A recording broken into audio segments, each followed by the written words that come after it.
Go check that again. To my knowledge, I asked. 1, 2, 3, 4, 5, 6, 1, 2, 1, 2. Can you hear me? Get a little closer. Can you hear me? Can you hear me? Can you hear me? Okay. It should be fine. Sorry.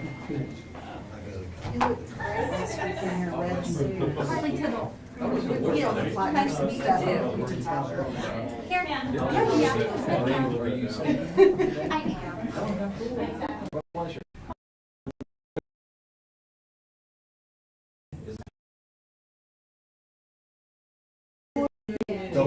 Nobody said anything. I got one in the car. I am the counselor here. Yeah, he's right there. I'll be living that one. No, you. Whoa. One of these days, I'm gonna. No, you're fine. No blame. Give you a list of how you forgot. Well, yeah, that was kind of part of the history. I don't You and I know. had some. I was very tangential to that conversation. It goes well beyond. Do y'all Well, I'm want sure. to swap And these to you, folks? for your benefit, ideally- I am I'm sorry. locked in my office seeing clients, so. Originally, we were thinking that folks could stand where you're standing, y'all could be here, but are you gonna be able to? You tell me.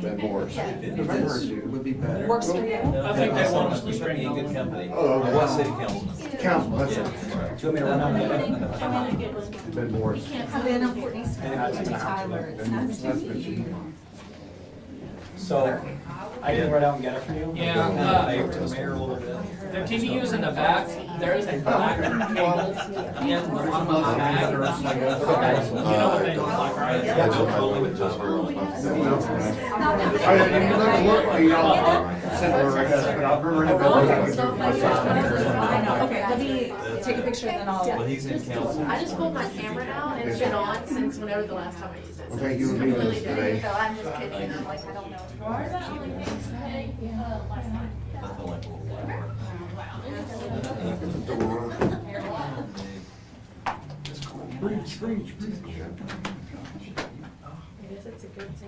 It was a good thing. Can you scoot to the side? Everyone here who's now Caroline Harris' daughter is a state rep now, but only two that was elected to be here. Everybody else. To be here. CMAs.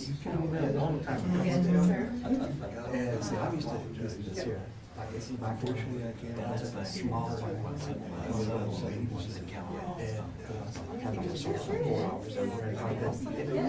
So good. Shoulder brace. So even it's like the one that has 15 years. Tried and true.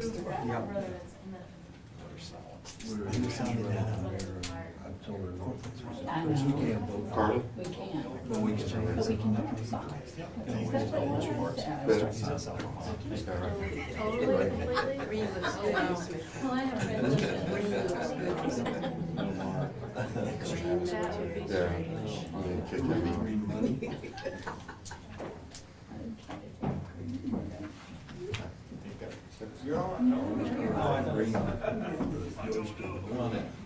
Military, I bet. I'll turn it off for you. Okay. Yeah.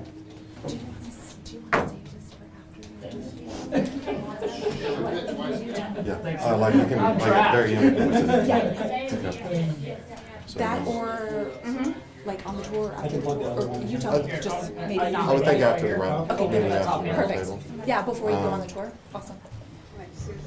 The top. Yeah, right there. Hang it somewhere.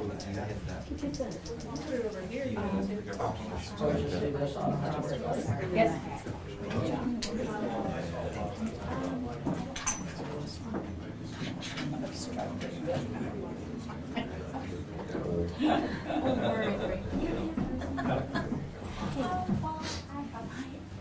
So, he was newly warned. We had no liability.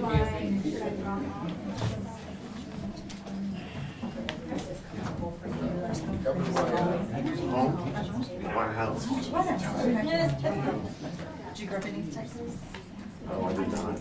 I grew up in Irving, Texas. Okay, that's where I was born. No. Well, I was born in Gainesville, Georgia. We moved down to Texas. Yeah, I'm not eating that. See, y'all baited me. You did bring mom here, right? Yes. My kids are back. Stuff like that, and I ended up going up with a bunch of guys from town when I went down with a bunch of Gainesville, Georgia, Southern boys. Yeah, bunch of guys. What branch? That was Army National Guard. I served in the Marine Corps before.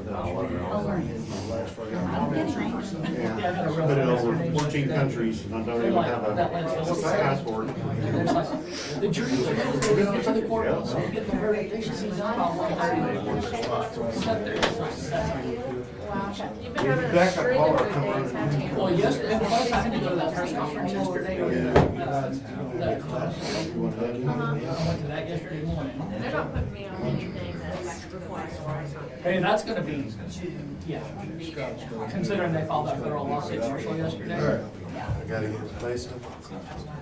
That body cam footage. Say it in German. has John dropped. I didn't see it. Oh, it, I'm sure I have no alarms that go off there. That's what I was trying to extract. Well, I have no, do not disturb, but you know what, I'm just gonna turn it off because the alarms go off. and they shot me in his house. Yeah, the body camera footage we released.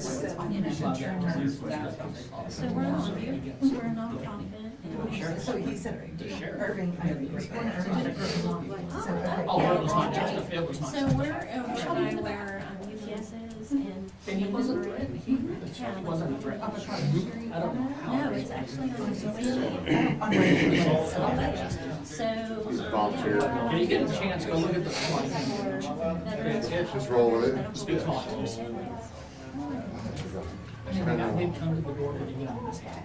No. I would have several alarms just off. I have no idea when, so just turn it off. You put it on silent, listen to it.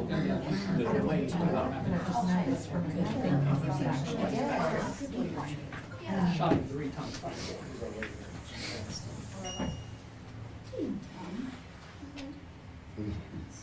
Just hang out or wait. Yeah, because he'll be here just anytime. But just hang out. Devices that it can. Sarah will direct. Yes.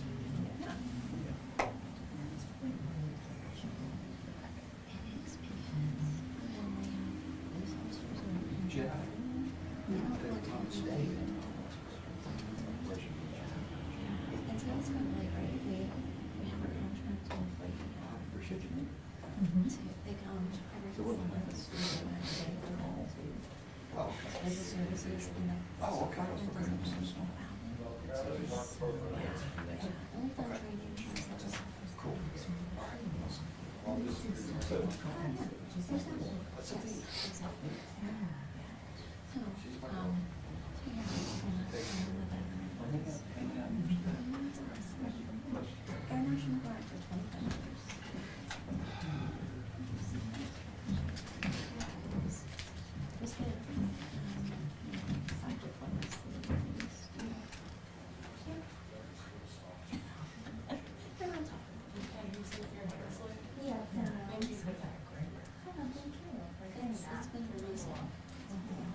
You can tell if to record yourself? You can tell if to record yourself, or is it just show that they're recording? We don't have that option. So when we send footage to these, they just record it. There. That's a TV.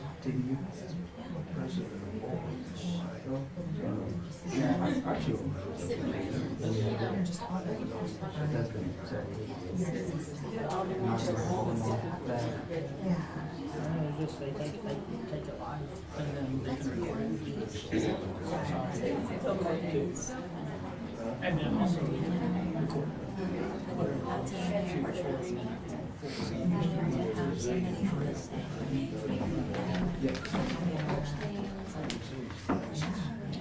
because I need something. So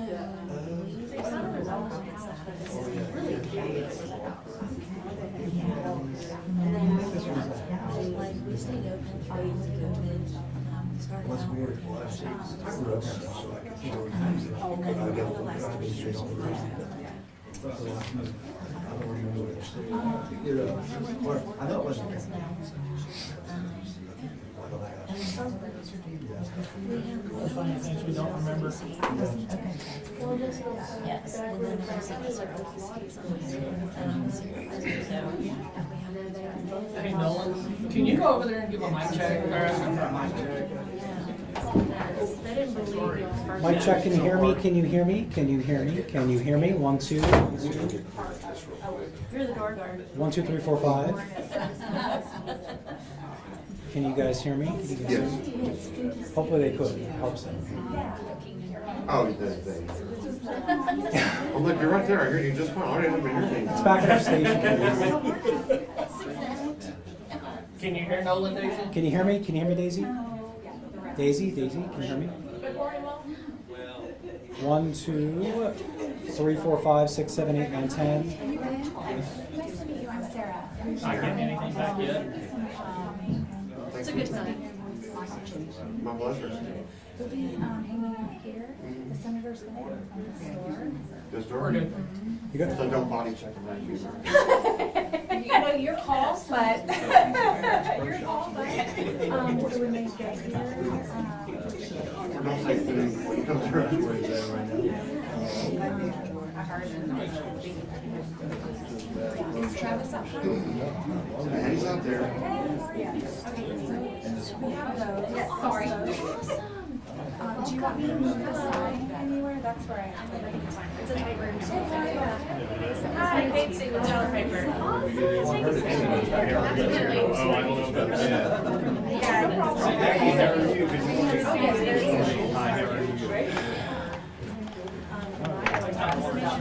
Yeah, no Once I get set up with the product.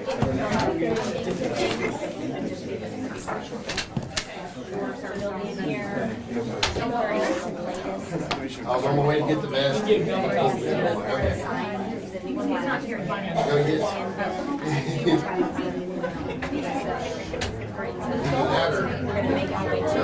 Whatever you want to do, just shot it. I'm Becky. Okay. The senator will be right there. Okay.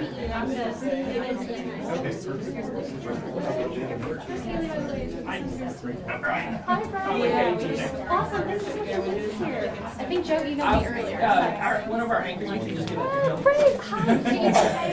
Haley? Yes, Haley. How are you? Awesome. Sorry to see you. Joe emailed me earlier. Yes, how many questions do you have? I'm good, are you? I have time for questions, so I can Probably only a couple, right? I've seen you around. I've seen you around. Right, I was gonna also ask him about the election. So, we're gonna have participants. You're Charlie today. So we just take a topic. I'm like, seriously? I try to keep everybody straight. Yeah. It's hard sometimes. It is. And then you can do that, and I'll keep you updated on that. You should be good. Yeah. He's not gonna hear the end of that. I have a couple here written up just about like his prioritizing If, these sections here. roundtable participants can be especially at with their Attorney General seats. Paxton, just like how he wants to. Be seated? Yep. You can stand, she's gonna come in here. Yeah. If I sit, it's not gonna make Yeah, he's gonna come in. Thank you.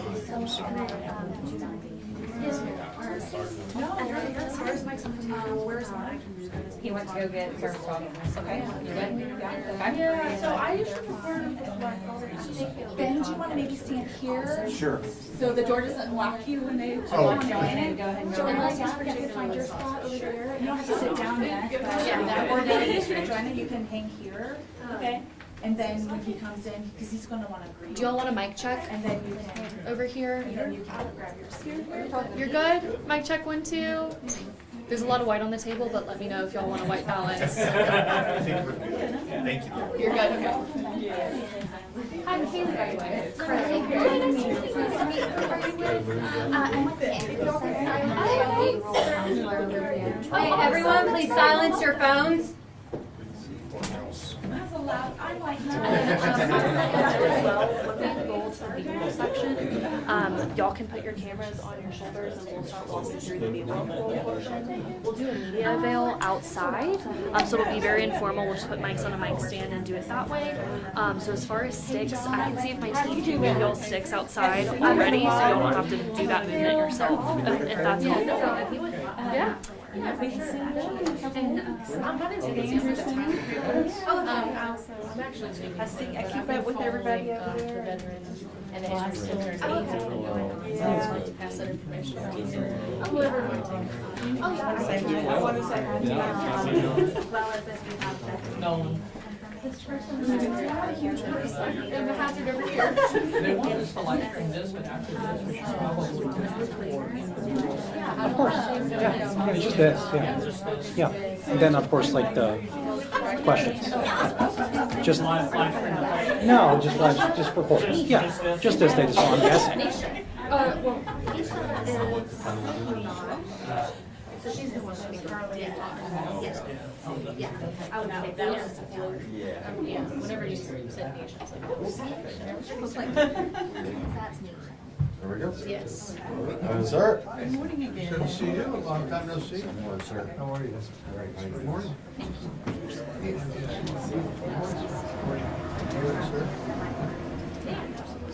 Hey, it's great to see you. Where do you want me? We have you right there, sir. Right there, okay. Hey. How are you this morning? Sorry. I'm great, good to see you all. Welcome, well, people that are at the round table, y'all have a seat, Yep. we'll get started. Very intimate setting. Yes, sir. Feel like at home. All right. Well, good morning, everybody. Thank you all for coming. I'm Senator, thanks for coming to Tyler and doing this. I'm gonna give a quick introduction, real quick. First, Senator Cornyn, it's our pleasure to have you here in town. As many of y'all know, Senator Cornyn is currently serving his 4th term in the U.S. Senate, where he serves the Finance, Judiciary, Intelligence, Foreign Relations, and Budget Committees. Prior to his election to the Senate, Senator Cornyn served as Texas District Judge, a member of the Texas Supreme Court, and as a Texas Attorney General. As the son of a World War II B-17 pilot, he spent more than 30 years in the military. Senator Cornyn understands firsthand the importance of all volunteer military. He also knows the critical role military families play as they make their own sacrifices on the home front. The values he learned at a young age have helped guide his priorities in the Senate. Senator Cornyn has fought tirelessly to improve benefits and services for our military, veterans, and their families. He worked to expand the GI Bill so the education benefits are now transferable to spouses and children. He also worked to ensure that all deployed service members have their voices counted, and his staff regularly help service members and veterans cut through bureaucratic red tape to receive the federal benefits they deserve. Senator, that's a pretty impressive intro. I was reading it earlier as a veteran, very appreciative of all that. So thank you for coming in. So I think we have a great group of people here today that's going to give some feedback and get going. So I didn't know if you had any comments you want to start with. Yeah, let me just say first, thank you all for doing this. It's good to be at Camp V, and I'm interested in taking a little tour and learning more about the services that you provide here for our veterans. As John said, I'm a military brat. My dad served 31 years in the Air Force, and so and I'm now in my job as a member of the Senate Intelligence Committee and dealing with military matters.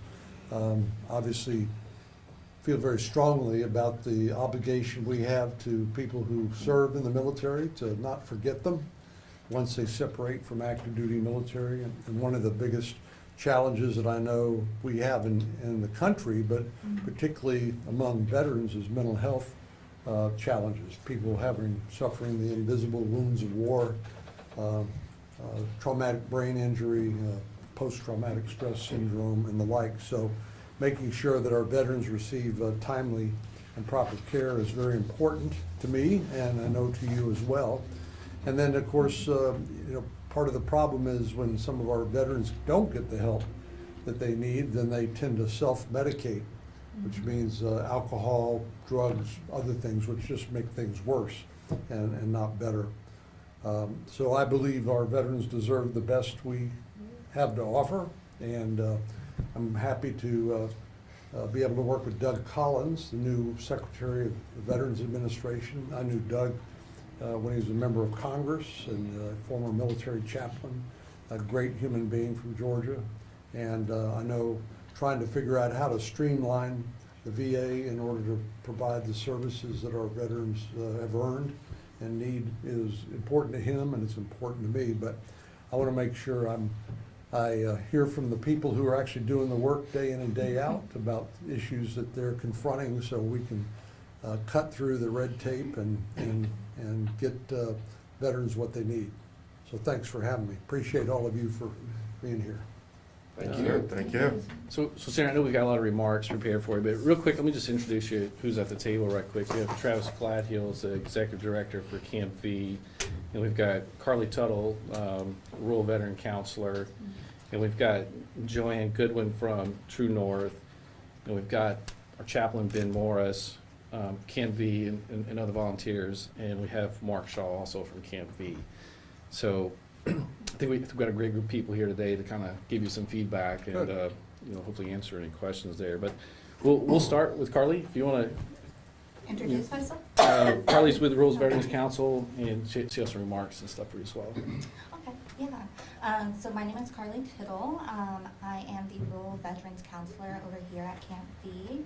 I service all the veterans in our surrounding counties through the help of the Andrews Center. Wanted to start out again with another thank you for allowing me at this table. Like, I know I'm a small part of like a big group of men and women that service our veterans, but by inviting me here, I just felt like you were giving a voice to my clients that aren't able to be at this table with me and whose experience that I will be sharing with y'all today. So we all know that mental health concerns and suicide rates for veterans is a big concern, as you mentioned. Looking at the rates for our veterans in the East Texas County, suicide rates are higher than they are in any other state, as well as most counties here in Texas. We are dealing with a really needy population in which, from my experience working with them, the resources available are very much needed and not easily accessed. So a little bit of information about my program and how we service veterans is that as a Rural Veterans Counselor, we are a program situated with the Texas Commission for Veterans, and we are funded by them through the Andrews Center. And so I have the unique experience of being centered at Camp V, where I can work side by sides with our peer service coordinator, who is our boots on ground here at Camp V, who brings in all types of veterans for peer service groups like the jiu-jitsu group that you'll be attending later today. And what that does for me as the counselor is that removes the stigma that most veterans receive when seeking out mental health services, either through the uncomfortability with going to a mental health facility and not wanting to be stigmatized as another veteran suffering from a mental health concern, as well as the vulnerability that it takes to seek mental health. So Jeff, who is our peer service coordinator, helps me in that sense of, he creates an inviting environment where it's not just about seeking mental health care, but it's about seeking connection with fellow peers and engaging in healthy community activities like our jiu-jitsu, like our yoga, like the rally point that we host every Tuesday here, where veterans can get a free meal for lunch and communicate with other people who have similar experiences with them. And through those access of resources, Jeff gets to be that supporting presence for them to say, hey, I'm seeing that you're needing additional help with like mental health care. We have a counselor here on campus. You don't have to go anywhere else to seek help. You already qualify as being a veteran or someone who is impacted by military culture. And it is an easy process for you to get into services. You don't have to worry about wait times. You don't have to worry about does your discharge service qualify you for counseling or other care that we get through the Andrews Center, as well as it extends that hand towards their family members, like their spouses, like their primary caregivers, like their children, who is a population that is often not serviced or has programs been centered on their mental health needs as well. So we get to tackle the whole family system of whatever is going on in that veteran's life, whether it be direct, like suffering from PTSD or comorbid diagnoses like depression and anxiety, or if it's more of the impact military culture has on their relationship with their partner or their relationship with their kids, we can tackle that need.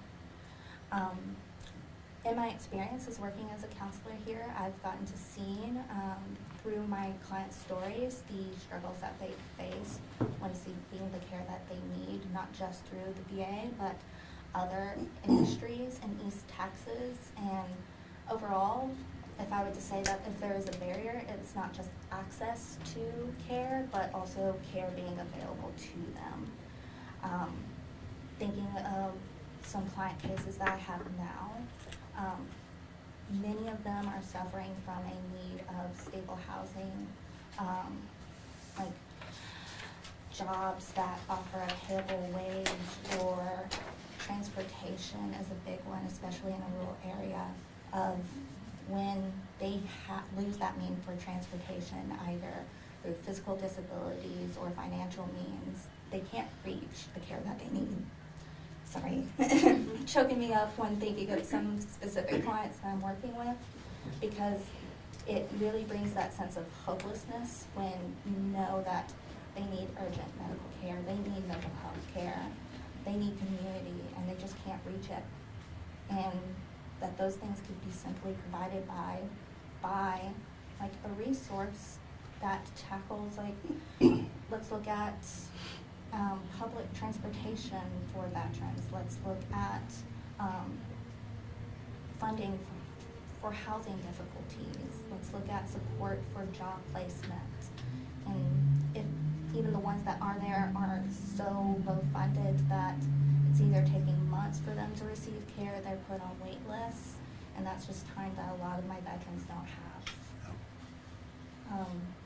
Looking specifically at like physical health care needs and mental health care needs, it's been surprising for me to see that to receive the care that they need, they are usually looking at wait times for at least a couple of months just to be placed with a primary care physician through the VA. And when they look to see how community care could support what the VA doesn't have access to, either because of limited funding, limited employment, or just that they don't have that draw to bring in the care providers for that service, they are hitting roadblocks of how do I then replace what would be serviced by the VA with, UT Health or other kind of privatized care. And when their only insurance is through the VA, they can't access that care. So a few years ago, Yes. we created alternatives for veterans who had inordinate wait times or long distances to travel. What are the principal roadblocks to veterans getting that care outside of the VA system if the VA system's backed up or just not accessible?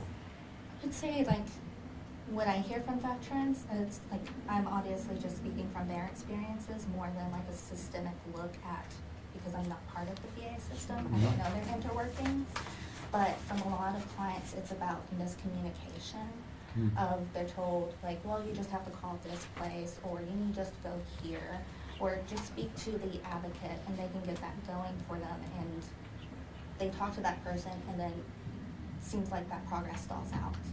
Like I have a specific veteran that's only just applying for public access, so we have a program that gives veterans either bus cards or a supportive rate for, oh gosh, I'm blanking on the name of that agency. Appreciate all that, Carly. I think Yeah. great insight there. I think next we're going to move to, real quick, to Ben Morris. He's a volunteer chaplain, military veteran. He's going to share some personal stories with mental health and, you know, his connection to 5 service members from Afghanistan that committed suicide. So, Ben. Thank you, sir. I appreciate you. Thanks, man. Allowing this time to speak to you the truth that I'm about to come out with. I'm a military veteran. I served in the Marine Corps from 95 to 99.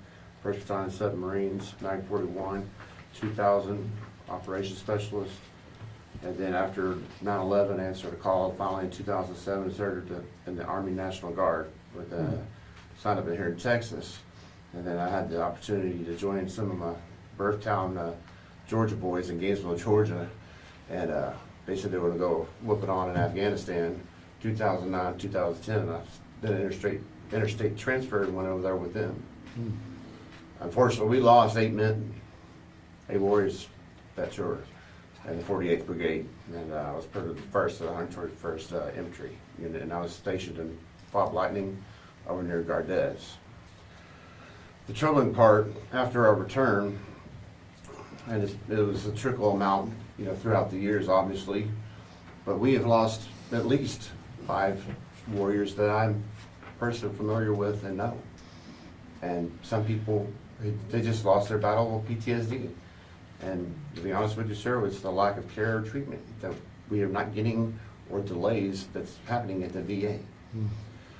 Additionally, I also suffer for not only PTSD, but a TBI. It's a statistical anomaly that I'm still here. But without the resources here that Camp V, Wounded Warrior Program, True North, there's a high chance that I'll probably not be here. But I think they're picking up a lot of slack. And I think it's a lot to handle.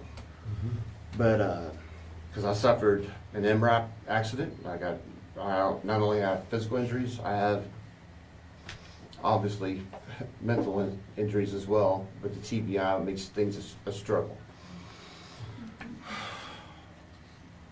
One of the most troubling parts was losing a good friend of mine, Matthew. He took his own life, losing his battle of PTSD, completed suicide, right in White House, Texas, when I was out that night looking for him, trying to find him, try to stop him, try to save him, but only to discover his body the next morning. Again, a Marine who lost his battle with PTSD, and it's heartbreaking. I didn't feel remorse or sad. I went to straight anger and rage, because I was angry that we failed him. We were not there for him. And in that moment, I decided that I'm going to be part of the solution, not part of the problem, and complain. I'm not here to complain. I'm going to also bring solutions, viable solutions, because the great Master Sergeant told me, don't come up with just problems, bring solutions. And I have every intention of following up with that and bring you viable solutions that hopefully with a coordinated effort with Camp V and other resources, the Andrew Center and True North as well, let us help you. Please help the veterans. Thank you, Bill. And with that in mind, the only problem that I would say is that 90% of the challenge for a veteran that's suffering from PTSD is getting him to ask for help. Yep. And then if we get a veteran inside those doors asking for help, and the VA either blows open, which has happened to me personally twice, when I got sent to a local emergency room, it's like, we can't treat you, just go there. And they says, well, here's something to tell you over 5 days when you get put on a waiting list for over 3 months for a psychological evaluation or assessment to see what you need to do. And that was especially critical after the fall of Afghanistan, because that's when I lost my marbles. Because I totally get it after how Vietnam veterans feel. So I would love to be here, and I would love to continue to support, but I also want to help, because I know it's really important that you're going to have the ammunition that you're going to be gathering, because I understand the process. You're going to be doing data gathering, and you're going to be collecting the sample and cluster of data of how the veterans have been treating, how the veterans have been treated, or the lack thereof, and how many loss of life have we suffered since that time. And then armed with that data, then we're going to utilize that, hopefully with the steering committee, coming up with viable solutions to help reduce that number because one is just too many. Ben, thank you. I know that's tough to share, and we appreciate you doing that. Thank you. Senator, next one, introduce Travis Gladhill. He's going to kind of give us an overview and the mission, vision of Camp V. Travis? Yes, sir. So amongst everybody else, thank you again for taking the time to come out here and visit with us today, and thank to everyone for coming and supporting Senator Cornyn for his initiative and coming out to Camp V. I am Travis Gladhill. I'm an Air Force veteran, 22 years. I served 6 combat tours, 3 between Iraq and 3 in Afghanistan. So when Ben talks, it's the same thing. I've lost way too many. The unfortunate thing is, like what you said earlier, as far as the self-medication, I've lost more friends after combat due to PTSD and TBIs than during combat. And you know, I'll echo the sentiments of Ben as far as that's a huge failure. Camp V was basically created in large part due to the fact that Texas Veterans Commission found that East Texas had the second largest concentration of veterans with the least amount of resources. In addition to that, you know, Carly already mentioned that we also have one of the highest suicide rates in the entire state of Texas. Camp V wouldn't be here if it wasn't for Jim Snow and Susan Campbell, our co-founders.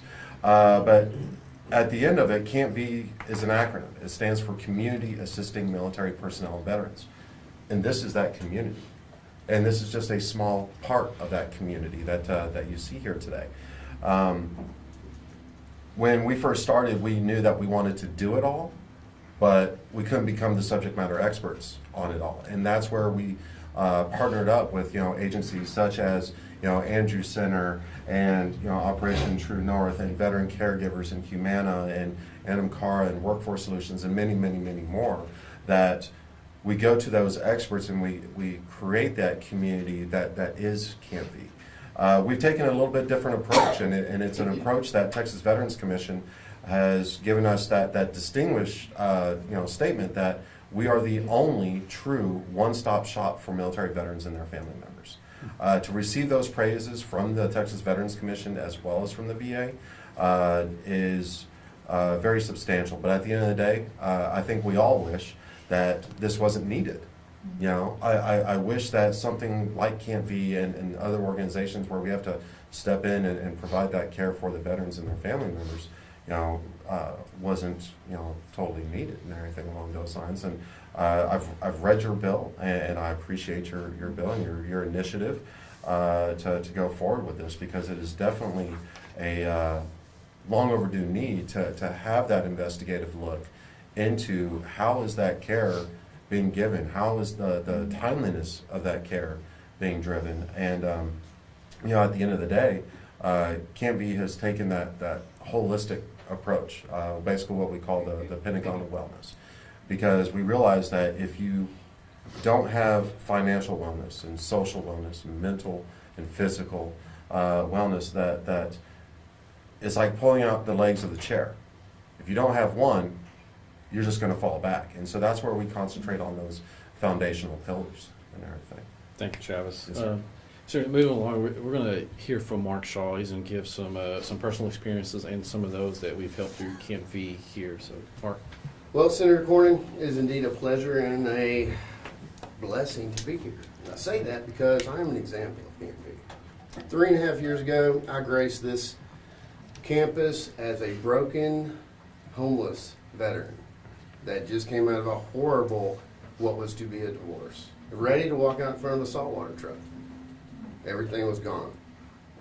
Well, Tiffany Williamson, VSO, brought me here. I met Travis Gladhill. First contact with Susan Campbell.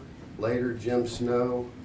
Got a job through Texas Workforce here through Camp V, working as a facility manager. Then, when he found out I had a degree, because who would have thought a Calf Scout would have a degree, and got me on as a community engagement manager. So when it comes to being the eyes and ears of a brigade or a battalion, I'm now the eyes and ears of Camp V.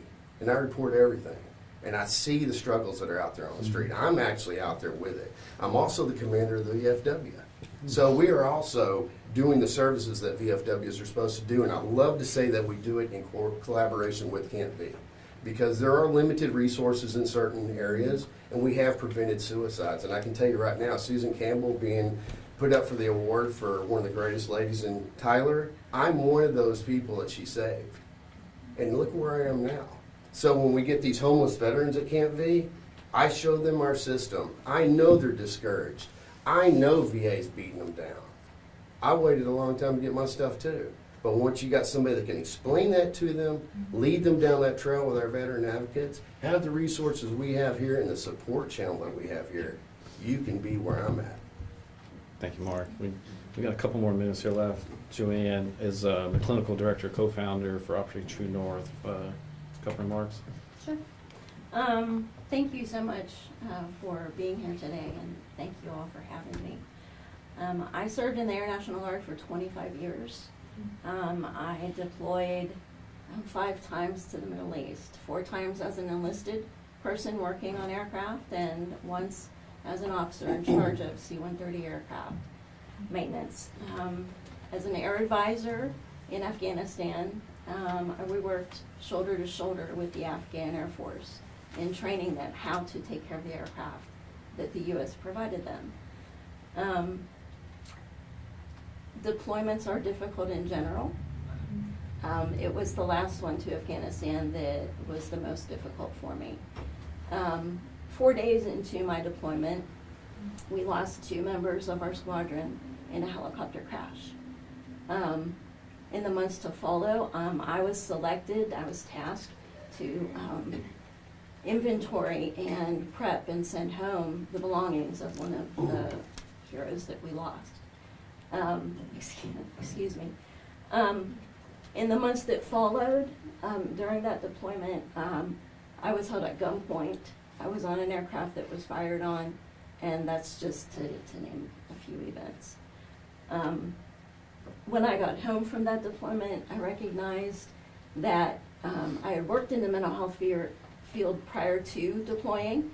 So when I got home, my sleeping schedule was disrupted. I was having flashbacks, and of course I knew I needed help. So I went to our local mental health authority at that time. They did not have a program to provide counseling to veterans. And so then I reached out to the VA. It took 6 months for me to get in for a counseling appointment.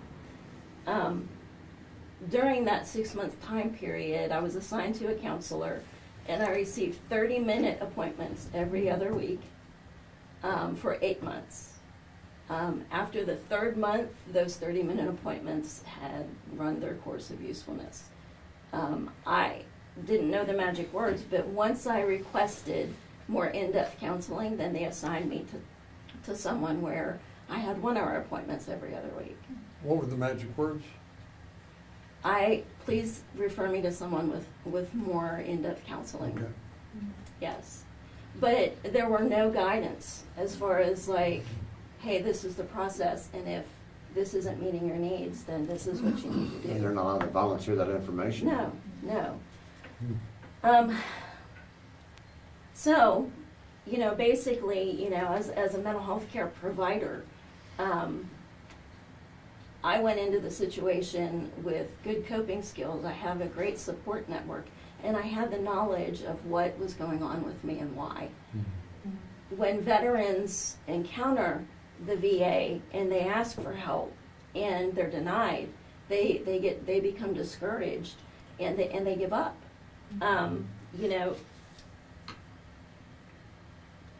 I had a female veteran tell me that when she went to the Shreveport VA to a military sexual trauma specialist, that specialist told her that her rape was not that bad. I have other clients that they went to the VA, and a mental health specialist, a counselor, told this man that his PTSD was not that bad. And these people continued to seek help, right? They came to us at Operation True North for help, and we were able to provide that. So it was you know, in a 9-year period while at the VA, I had 5 doctors. But I have a coworker who just within the last year had 5 primary care doctors, and she's only spoken to one of them on the telephone.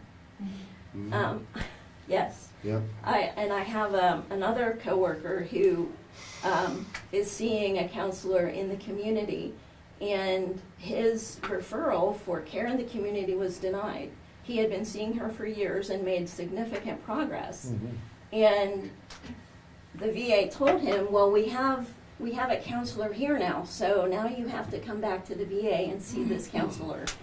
And the problem with that is the high turnover rate of counselors within the VA system. Big time. Yes. So after all of my experiences with the VA, a friend and I got together and we created Operation True North to bridge the gap in the rural mental health clinics. You know, we are a nonprofit. It is our, you know, usually when a veteran makes contact with us, within a week to 2 weeks, we have them scheduled with a clinician. When we have a veteran contact us in crisis, we try to get them in within 48 hours, and most of the time we get them in the same day for evaluation. And then we send them to whatever it is that they need to get the help that they need. So appreciate those remarks, Yeah. Joanna. Sarah, I don't have the experience that the people at this table does, but I'm currently serving in the Air Force Reserves, and I had the honor yesterday. I was sitting around the table with a bunch of active duty people, and I mentioned I would be here today, and I said, hey, what are y'all's thoughts? What is your opinion of this? And just to be quick, they said, hey, for mental health for them and for the people they oversee, is they said they herd us like cattle, kind of like the story you've heard here. They prescribe us something and send us out the door. So I kind of heard the same thing from this group that I heard from current active duty members serving today. So I'll just conclude that. Senator, unless you got any other questions for the table, I know we've got some other things coming. But Well, let me just say it's very disturbing to hear you describe the current state of services being provided to our veterans. I think there are 477,000 people who work for the VA, and Congress appropriates, this is not a partisan issue, on a bipartisan basis, whatever we think veterans need from a funding standpoint or resource point of view, it's always one of the easiest votes you cast all year long. But to see the breakdown from, the need and the desire to help and provide resources to actually delivering the care that veterans need is very disturbing. And I guess it'd be easy to say, well, it's just a bureaucracy. And I'm sure there is that. But, I mean, it is, the military is bureaucratic, and Veterans Administration is as well. But that's not a good answer. That's a cop-out. And so, very interested to know what you all are doing here at Camp V, Travis. And if you all have figured this out, why can't this be the gold standard for other veterans treatment services treatment around the country? And if there's something we need to do to make that happen, particularly in rural areas. Well, you had to compliment it, sir. From somebody very high up at the VA, which is, I've seen it firsthand because I do a table event there. Yeah. And personally, I'm currently involved with a medical case where my time of report to where I'm actually going to get care is now in September, when I reported it before Thanksgiving of last year. Yeah, that's just unacceptable. One of the reasons is because the doctor, which I saw before, is now gone. And it's because the pay incentives to retain these doctors in the VA are not high enough in order to compete against the surrounding civilian environment. Yes, sir. So, Senator, you mentioned, replicating some of the things done here at Camp V. I think this would probably be a great time. Travis is going to give you a tour of what's done here, kind of the services provided. I think that'll give you a better insight to what we're doing here in Tyler. So, Travis? Yes, sir. Well, before we break, Senator, we actually can't just say thank you. I'll have to disconnect. We want to present you with this. Got some nice little, swag. yes, sir. Got Say some, hello. You know, swag. Wow. Camp V coffee? Yes, sir. It's made with napalm and gunpowder. Yeah, we know that you usually need those. Okay, well, thank you. Yes, sir. Appreciate Thank you.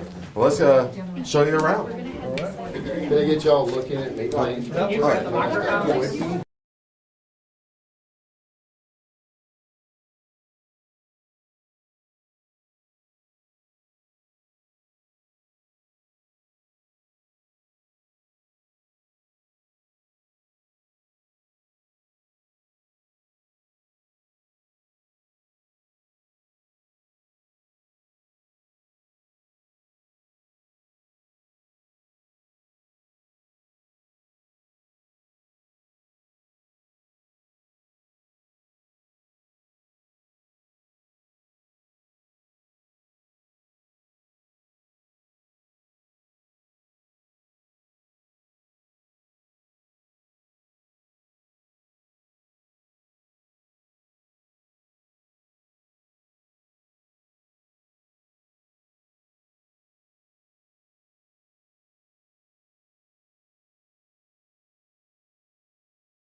Usually you guys go ahead. Should the individual pass away during that time frame, then the family doesn't owe anything. These good guys, you can sign this flag over here. This flag right here. Right here. Okay. So scoot a little bit, yeah, just a little bit back. There's supposed to be a pen over here, they said. Oh, it's hanging right here. Okay. Make spaces today. This thing right behind you here. And Blake, I've got your mic as well. So if you want to come over here to get this shot, or you're going to walk this direction. Get out of here. And then, of course, you know, down here we also have Humana, which helps with additional health insurance needs. And then we have our veteran advocates. Now, basically, whenever a veteran comes in to Camp V, the very first thing that they do is they sit down with one of our veteran advocates. That veteran advocate helps start peeling that onion back. They came in for one thing, but that advocate will start doing that. We'll bring the guard dog up with you. And so that advocate will start helping to peel that onion back. They came in for one thing, but they start identifying other areas that we can assist with. And then from there, that's when they develop the care plan. They start doing the referrals. How did they find you in the first place? So, well, veterans talk to veterans. And then, of course, we have Mark out there. Mark is out there beating the streets. Literally, he goes out to VFWs, American Legions, the VA clinics. We attend literally almost every single event that's happening here in the East Texas area. Of course, we have our website. In the 5 short years that we've been in existence, we opened our doors November 9th of 2019. That was perfect timing to open our doors because COVID's going to shut down the world in about 3 months, right? That very first year, we assisted just over 300 individual veterans. We're now in 2012, and we're averaging over 700 veterans assisted a month. That's great. And as a matter of fact, I got a little to-do for you, Senator. This is a brand new flag that we just put up. As you actually see up over the door, that was the old one, and it got filled up. And we wouldn't mind if you wouldn't mind signing, being the very first to sign our new flag. Any place, any place, You wherever take the cap off there, I think, or is Oh, I it? guess.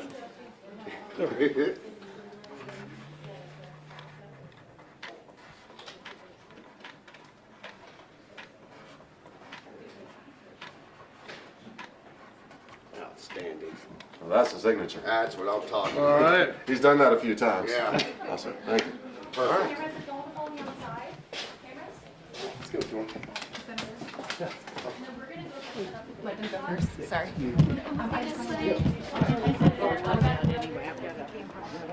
Wow. If y'all want to come out this way, we're going to head this direction next. So he's going to be receiving a tour of this wall right here. So we can just kind of get him. Sorry? Okay, okay.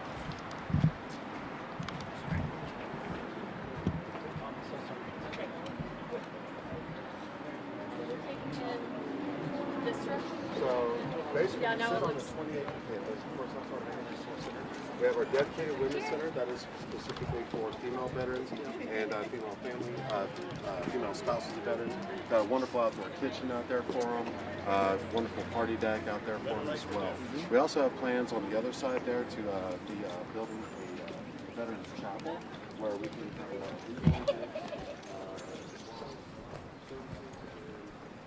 one of the main things that we're also going to be doing is new veterans with their taxes. We'll be opening up that chapel for this year, so it's completely free of charge. And of course, we know that it costs about $2,000 for funeral home to open up their office. What is the oldest veterans that you've seen that you're recently? World War II? We actually do. Yes, sir. We actually have quite a few. Yes, sir, they are. 99 and 101. Yep. Up until about a couple of years ago, unfortunately, he passed away. But we had a veteran who. Cameras, if y'all want to come in. Cameras, come in. You ever seen Band of Brothers? And Cameras, if y'all want to come ahead of him. and so, yep. So that building right there. Feel free to come over here too if you'd like all this great stuff. Yeah. Head on in. Howdy, good. You want to go out and say hi to the senator? Of course. Whoops, City, sorry. Haley, is he coming? Do we see his coming? Yeah, they're chit-chatting a little bit, but I can get him. Imagine the library, ping pong. That's also what we do every single Tuesday. Ranger shop from 12 to 1. It's just that camaraderie that you guys bring back. Yeah, that's one thing that I hear most often is the transition from military to civilian life. It's hard to make that transition because you're not surrounded by your brothers and sisters in arms. Exactly, and that's what we give them back, here at Canby. This is the VSO office, and of course this is Susan, I'm John Cornyn. Nice to meet you. Nice to meet you, sir. Thank you very much. and then this is one of our Smith County VSOs. Rebecca Olson. Great to see you. Nice to meet you. And so there is no other organization, nonprofit organization out there that I know of where they have such support of the community, where the county relocates their veteran service officers out to that nonprofit's campus. This is the permanent home of the Smith County VSO office. That just goes to show the relationship and that camaraderie that we have built amongst our community as well. Absolutely. Absolutely. Well, thank you for letting me stop by. You're welcome. Thank you for stopping by. Keep up the good work. Thank you. I think we're heading this way. We're going to show you one of our crown jewels. Senator, good to see you. Thanks for coming. It's straight back. Yep. So, real quick, I wanted to show you basically one of our plans. Of course, as mentioned, housing is a big need here. This property right here, this part of the property. Yes, sir. We plan on doing transitional housing for military veterans. It'll be a three-phase process. The first phase will be the They're headed to this facility right here, but if y'all want to get any B-roll of their discussion, feel free. Yes, sir. So basically, if they're homeless or if they're just getting out of the military, their house burns down, anything along those lines, they'll be able to go into those barracks. And then they'll also have that opportunity to work on their mental health, their financial health, and getting that sustained employment. And then they'll be able to graduate to their own tiny home. We're going to have about 6 tiny homes here on the property, and they'll again they'll be their own space. And they'll continue Demonstration. So I'm going to go ahead and move and y'all. then from there, We can talk and walk, sorry. yes, sir. And then from there, that's when we hope to get that housing off the campus.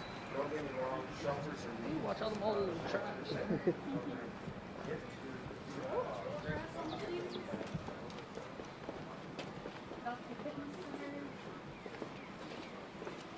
David, is the jiu-jitsu room in the same? No, I think it's over there. I don't know if there's a door, separate door or how we get over there. And The mic goes here, Haley. Hold on. Very limited qualifications. Are the garage doors open? They're closed.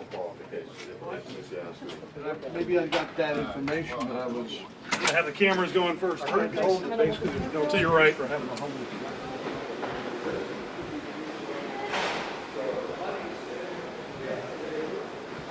Here?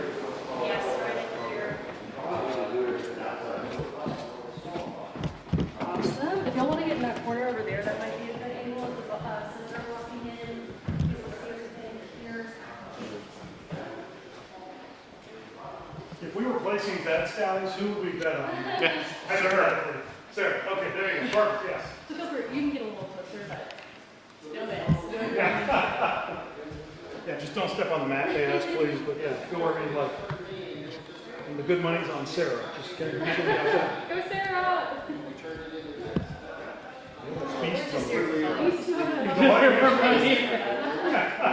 And work on their physical health, because we all know that physical health has a lot to do with their mental health as well. And with that segue, I'm going to introduce you to Jeff and Sarah Hurley. Jeff, you actually heard about from Carly a little bit earlier. He is the MVPN, Military Veteran Career Network Coordinator. And then Sarah is also his wife, and she also does the massage therapy here on VP as well. So they're going to do a jiu-jitsu demo. Who's going to whip who? The good money's on Sarah. Yeah, Okay? good money's on Sarah. Yeah, that's who I'm betting on. Yeah. So our jiu-jitsu program is also to where, you know, afterwards, they sit and talk and we just talk about what is going on with their lives. It's also gives back that really share that new better skills so that they've lost after their service. And so they're doing a lot of transitions right now. Jeff is in full guard. And Sarah's probably going to lock them up in a triangle and back. There we go. All right.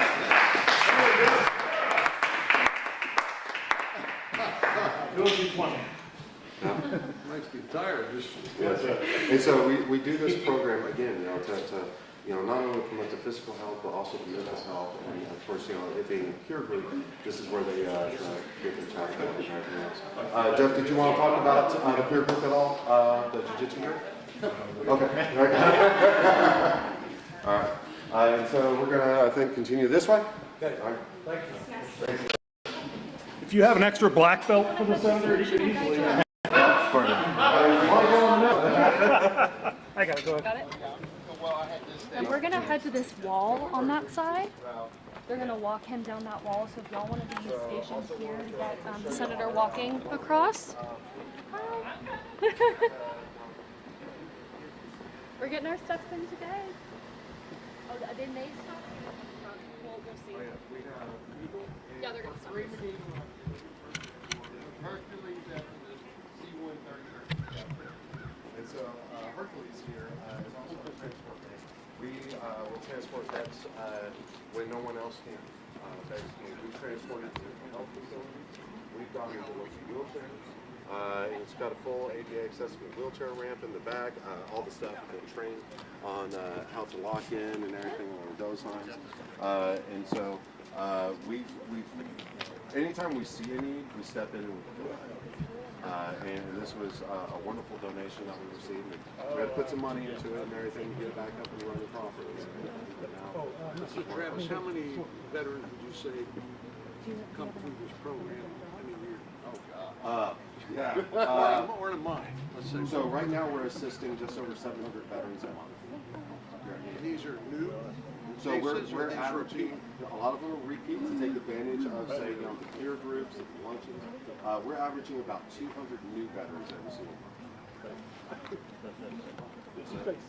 Take into consideration the different resources they end up going into. You can't take advantage of all the resources in one day. And once they have income, they come right on back, and that confidence level goes up, and that discouragement level goes down, and we actually save those veterans from all that craziness that we're talking about, suicide, as well as making their life better. So we're going to walk him down on that side of the wall. Yeah, if you don't mind. And the cameras, if you don't mind coming this way, guys. Yep, they're coming.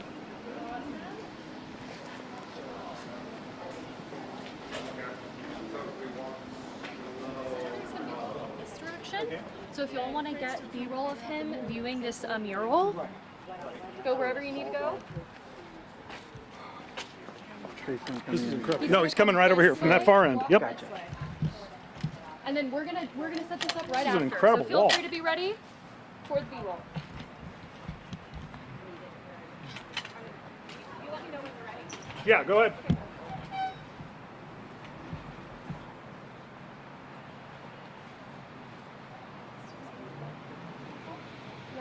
He's coming from that side, sir. Oh, is he coming from Yeah. that side? Yeah, he's coming over there. Oh, okay.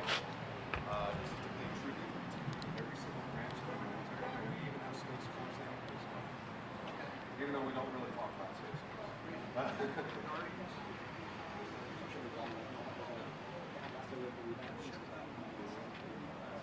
Yeah, if we do, it's harder.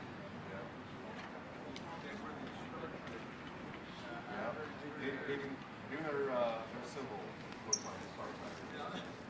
And so this is actually one of the first grants that I got whenever I became executive director. And we repurposed this wall and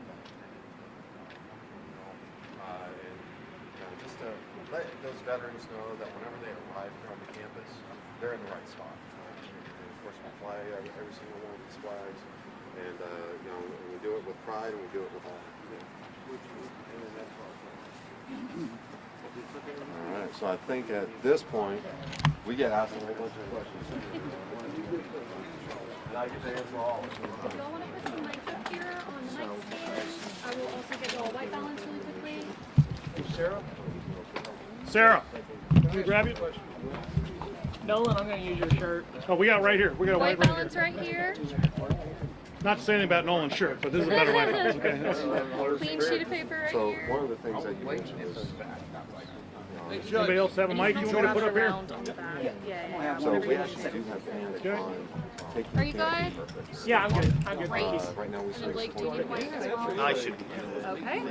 Our new bishop. Kelly here this morning. Good Lord, Yeah, he's fantastic. Turn it on. Yeah. So yeah, we definitely plan on taking the camp statewide, but we've also been getting a lot of interest in.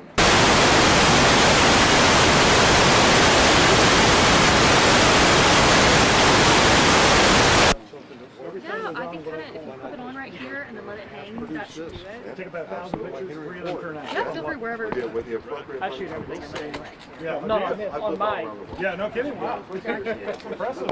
Oh, you know what? It's I've thicker. never Yeah, we're gonna have to do that. So it doesn't have that one. Let's do that. We're not even from perfect. We threw a dart at a map and we landed. Sorry. Didn't expect everybody to be right behind you, did you? Very much. We allowed you. Exactly. I felt a lot of paperwork out, in order to get allowed in. But Everybody needs one of those with their We've got one. I've got one. Blake, are you good? Yeah, thank you. Awesome. No, even we Hey, more round table. we never use Like to join behind. Okay, please, mic you're welcome test to. 1 2 3. Checking 1 2 3. Mic test 1 2 3.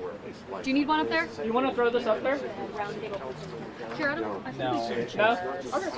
Flip it onto this guy, and it will stick. There we go. Okay, thank you. Awesome. Okay. Mic test 1 2 3. Testing 1 2 3. yeah, that's one of our Good. goals as far as taking camp. Checking 1 2 3. Mic test 1 2 3. Can we replicate? Seven.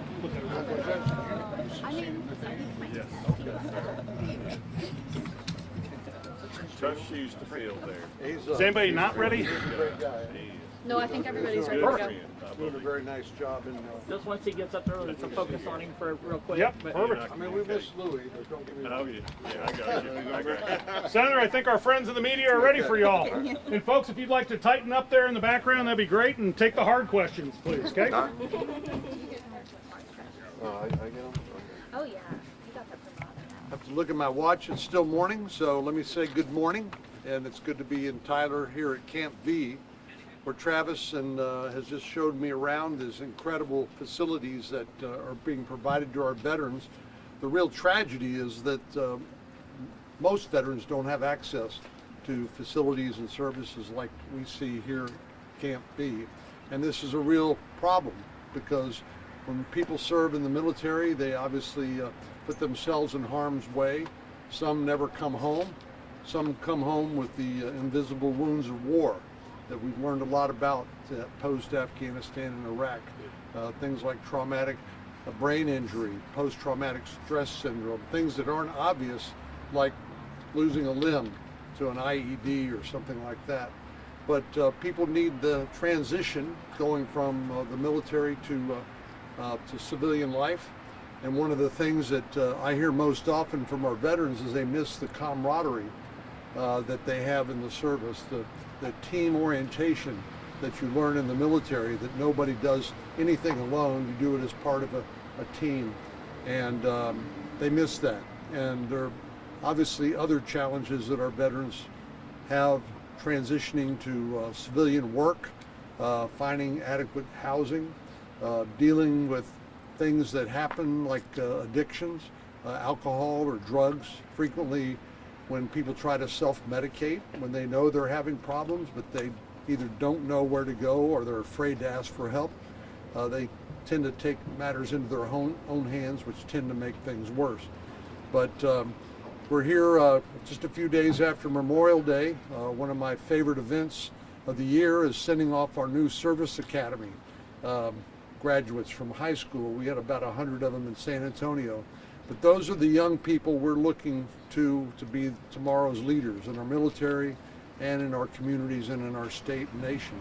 But these are the people, the veterans here, are the ones who have paid the price to defend our freedom and our way of life. And we owe it to them to do what is necessary in order to help them with that transition to get back on their feet and become productive members of the community.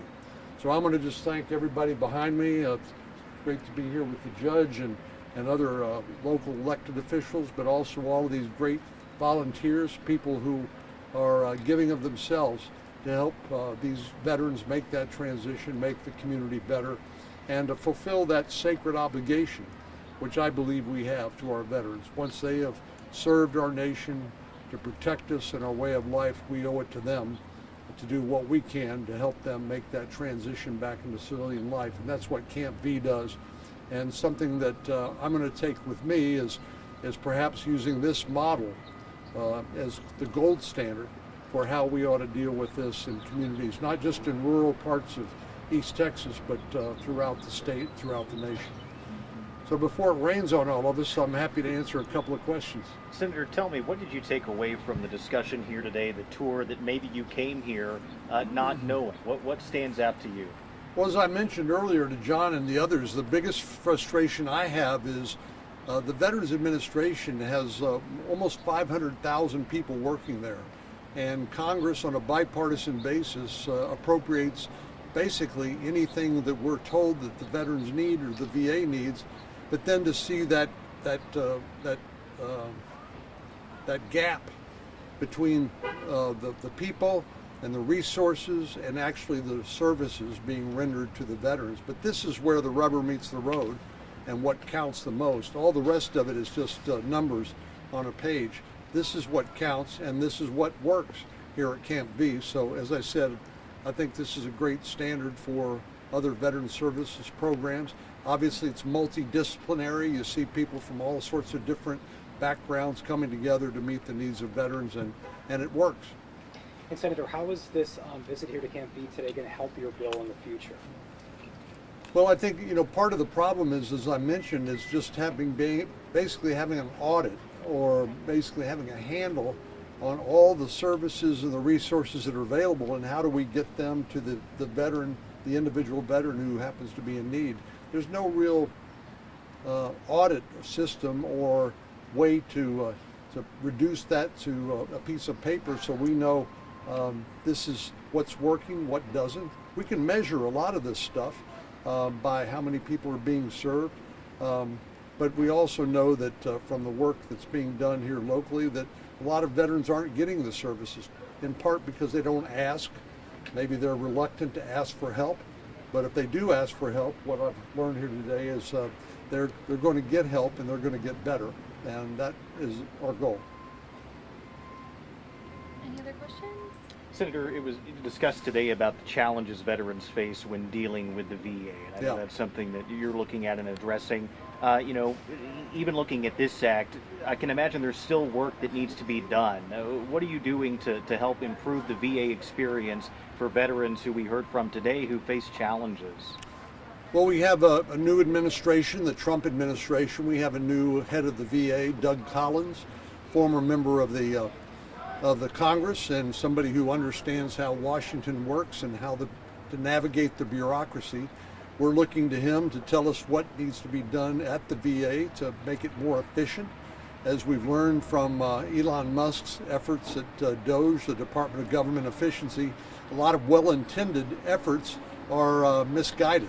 They're waste, they're fraudulent, and they're abusive of the taxpayer. So trying to figure out how do we take the resources that taxpayers are providing them and make it more efficient and deliver it to the people in need so we can affect these outcomes. That's the ultimate goal, and we still have work to do.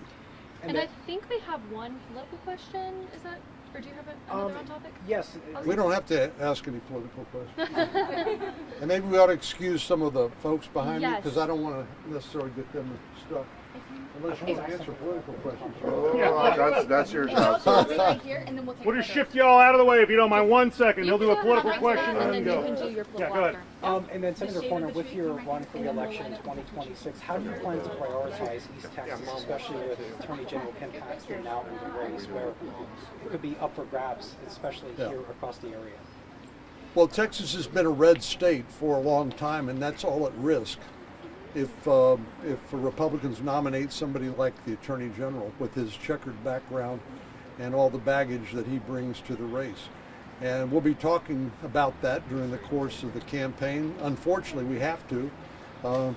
There's a website called crookedken.com that tells that story that people can track to see exactly what I'm talking about if they like. But I also believe that it's a big responsibility to represent 31 million Texans in the United States Senate. This Senate seat was first held by Sam Houston in 1846. I have his picture above my credenza in my office in Washington, D.C., so it's a big responsibility. And one of the things that we're doing right now to help Texans is to get reimbursed for the $11.1 billion that Texans had to pay to secure the border under the leadership of Governor Abbott and Operation Border Security. So those are the sorts of things that are not easy to do, to be able to build consensus, to actually deliver on behalf of the people of Texas. But these are the sorts of things that I have come to learn how to do, working with my fellow colleagues in the United States Congress. So it's going to be a vigorous battle. I'm looking forward to it. But obviously, ultimately, the voters on March the 3rd will get to make the decision. Senator Cornyn, thank you. That's all we have time for. Thank Great. you. Thank you all. Senator, we're going to take a couple photos over here if you don't mind. And I know it started sprinkling a little We bit. get so I'm all gonna the try to get roundtable us participants in, here, please. Ready to go. Thank you, Haley. Yeah, absolutely. Thank you. I know. I was going to ask you, but it was like. Oh no, absolutely. I was gonna get the guests to step aside, and the senator did that himself, so it was perfect. Here, I think this got a little tangled, so I'll let you. Alrighty. Doozy. Looking at this camera first. Ready, one.